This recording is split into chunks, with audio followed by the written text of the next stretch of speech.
Di balik keramaian kota, hiduplah seorang pemuda bernama Johnny, yang hatinya dipenuhi mimpi sebesar langit. Setiap hari, ia berjuang dengan kuas di tangannya, berharap lukisan-lukisannya bisa menjadi jembatan menuju kehidupan yang lebih baik. Namun, takdir terasa begitu kejam. Kemiskinan adalah bayangan yang selalu mengikutinya, dan setiap kali ia mencoba bangkit, dunia seakan punya cara untuk menjatuhkannya lebih dalam.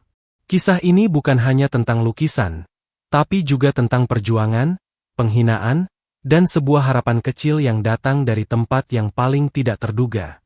Ini adalah kisah tentang Johnny, yang terpaksa berhadapan dengan kenyataan pahit, namun tak pernah berhenti percaya pada keajaiban. Johnny, seorang seniman muda yang miskin dan berjuang, tidak mampu membayar sewa apartemennya. Ia bekerja di jalanan, melukis potret untuk mendapatkan sedikit uang. Suatu hari, setelah menyelesaikan potret seorang gadis cantik, sebuah mobil mewah berhenti. Di dalamnya ada orang terkaya di desa itu, dan juga mantan pacar Johnny, Ayu. Pria kaya itu, Pak Herman, sengaja mempermalukan Johnny, melemparkan uang padanya sambil berkata, Ini cukup untuk penghasilanmu sehari." Merasa malu, Johnny mengumpulkan barang-barangnya dan kembali ke desanya yang merupakan surga bagi para seniman. Dalam perjalanan pulang, ia bertemu dengan tuan tanahnya, Pak Burhan, yang menuntut sewa yang menunggak. Muak, Johnny melemparkan sejumlah uang padanya, tetapi Pak Burhan mengatakan itu hanya untuk bulan lalu. Saat Johnny menjawab santai, "Nanti saya bayar," Pak Burhan melemparkan sebotol air padanya. Alih-alih membalas, Johnny mengambil botol itu dan menambahkannya ke koleksinya, yang ia jual setiap akhir bulan. Pak Burhan mencibir, "Itu logika orang miskin." Johnny kemudian pergi ke galeri impiannya, berharap karyanya bisa dipamerkan.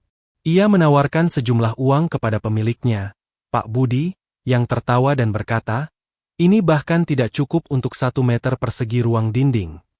Johnny mengikutinya, memohon agar lukisannya dipajang. Pak Budi dengan dingin menjawab, "Seni kamu itu sampah." Johnny membela diri, mengatakan pacarnya, Tiara, terkesan dengan peningkatannya. Ia menjelaskan bahwa Tiara buta sejak bertahun-tahun lalu. Pak Budi mengejek, "Jadi kamu mengandalkan pendapat pacar butamu? Kamu sudah gila." Ia lalu menunjuk lukisan kentang dan berkata, "Nah, ini, saat aku melihatnya, aku merasa lapar." Saking nyatanya. Johnny, yang merasa hancur, tidak tahu harus berkata apa. Tiara, yang buta, bekerja sebagai terapis pijat, pekerjaan yang membuatnya rentan terhadap pelecehan.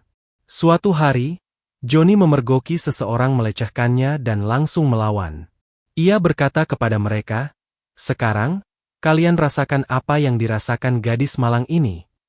Namun, alih-alih menyesal, para peleceh itu mengeroyok dan memukuli Johnny.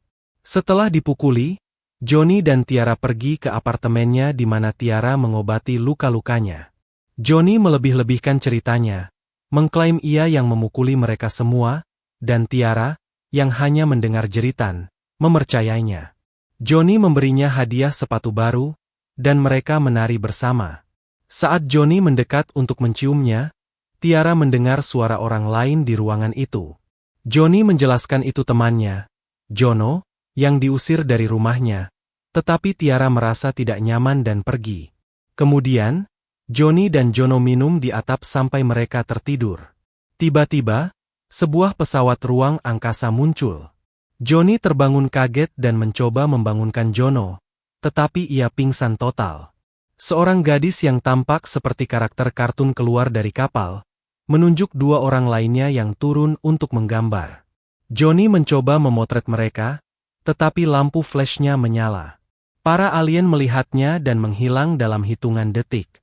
Mereka menjatuhkan sebuah pena, yang Johnny, sebagai seniman, putuskan untuk menyimpannya.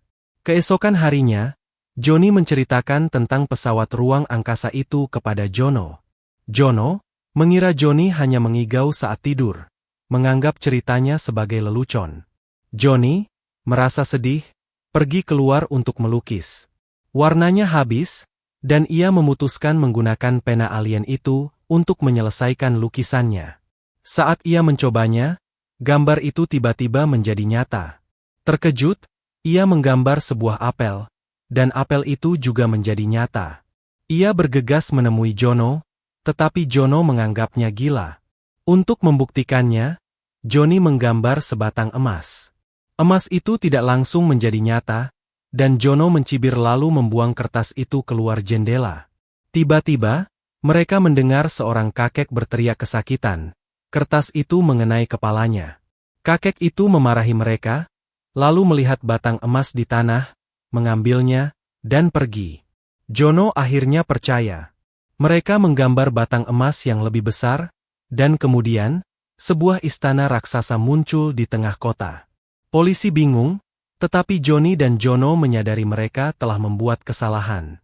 Johnny menemukan tombol pada pena itu yang bisa menghapus gambarnya, dan ia membuat istana itu menghilang. Kembali ke kamar, Jono ingin menggambar uang, tetapi usahanya gagal. Johnny dengan terampil menggambar tumpukan uang tunai, dan kamar mereka langsung dipenuhi uang. Mereka muncul di luar, mengenakan pakaian yang menurut mereka dipakai orang kaya. Johnny membayar sewa 100 tahun kepada Pak Burhan. Ia membeli 3 mobil mewah dan pergi ke perusahaan real estate untuk membeli istana impiannya. Di sana, ia bertemu mantan pacarnya, Ayu, dengan pacar barunya yang menolak membelikan villa seharga 15 miliar rupiah. Johnny membayar 2 istana secara tunai, tepat di depan Ayu, yang langsung menyesal telah meninggalkannya. Malam itu, Johnny mengejutkan Tiara dengan istana barunya, tetapi Tiara sudah tahu dari berita. Johnny melamarnya di depan para tamu. Namun, Tiara menolaknya, mengatakan ia melakukannya demi kebaikan Johnny. Ia bilang karena ia buta dan Johnny kaya, Johnny bisa mendapatkan gadis manapun yang ia inginkan. Johnny mengaku kekayaannya berasal dari karya seninya, dan menceritakan tentang pena ajaib itu. Tiara, mendengar ini, memintanya menggambar sepasang mata baru agar ia bisa melihat. Mereka menggambar sepasang mata yang indah, tetapi mata itu muncul di bahu seorang pria. Mereka segera menghapus gambarnya dan memutuskan untuk menggambar seluruh tubuh Tiara dengan mata di tempat yang seharusnya. Setelah 5 jam, tidak ada yang terjadi. Merasa Johnny hanya bercanda, Tiara keluar rumah. Saat ia melangkah keluar, ia menghilang dan muncul kembali di dalam lukisan, dengan mata terbuka. Ia bisa melihat. Johnny membawanya berkeliling ke seluruh Indonesia. Lukisan Johnny kini sangat dicari, dan dilelang dengan harga tinggi, semua karena orang-orang percaya kekayaannya berasal dari bakat seninya. Namun, pena itu tidak menciptakan sesuatu dari ketiadaan. Mata baru Tiara berasal dari seorang aktris terkenal, yang tiba-tiba kehilangan penglihatannya di lokasi syuting. Uang yang digambar Johnny berasal dari sebuah bank, di mana kamera keamanan merekam uang itu menghilang. Pak Herman, mantan pacar Ayu, menghubungkan kejadian itu dan menghubungi polisi. Mereka menemukan nomor seri uang yang digunakan Johnny cocok dengan dana yang dicuri, dan pergi menangkap Johnny dan Jono di tengah pelelangan seni. Untuk membuktikan mereka tidak bersalah, Johnny dan Jono menggunakan pena itu untuk memunculkan Ferrari di kantor polisi. Polisi, yang terkejut, membebaskan mereka. Malam itu, Ayu datang meminta maaf. Ia mengatakan ia akan menceraikan suaminya karena dipukuli. Johnny mengatakan ia tidak melakukan kesalahan dengan meninggalkannya dan mengungkapkan rahasia pena ajaib itu. Ia membuka brankas untuk menunjukkan pena itu, tidak menyadari bahwa suaminya, Pak Herman, telah memasang kamera tersembunyi pada pakaiannya dan mengawasi semuanya. Sementara itu, seorang polisi mengetahui bahwa sebuah Ferrari menghilang dari pameran mobil, Ferrari yang sama yang dipanggil Johnny. Ia pergi ke rumah Johnny dan menuntut pena itu. Johnny siap bekerja sama, tetapi ia menemukan pena itu telah dicuri oleh Pak Herman. Pak Herman menggunakannya untuk membuat galeri seni, istana kekaisaran, dan bahkan istri baru dengan menggambar seorang gadis dari sampul majalah. Polisi melacaknya, dan petugas itu menjelaskan bahwa pena itu tidak menciptakan, melainkan mencuri. Pak Herman masih menyangkal, menggambar pesawat ruang angkasa alien untuk melarikan diri. Para alien muncul, marah, dan menuntut alat mereka kembali. Saat mereka melihat pena itu, salah satu alien menjadi sangat marah dan menuntut siapa yang telah mengubahnya.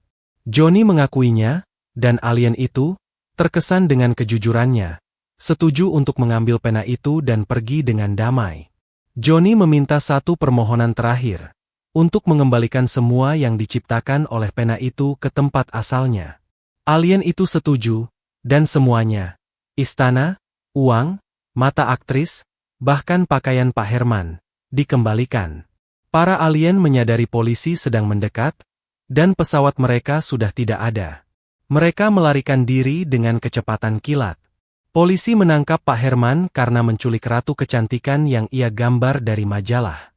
Ayu meminta maaf kepada Johnny, mengatakan ia tidak tahu tentang kamera tersembunyi itu. Hidup kembali normal. Lukisan Johnny tidak lagi diminati, dan Tiara membuka kembali salon kecantikannya. Mereka menikah dan memiliki seorang anak. Kisah pena ajaib pun berakhir.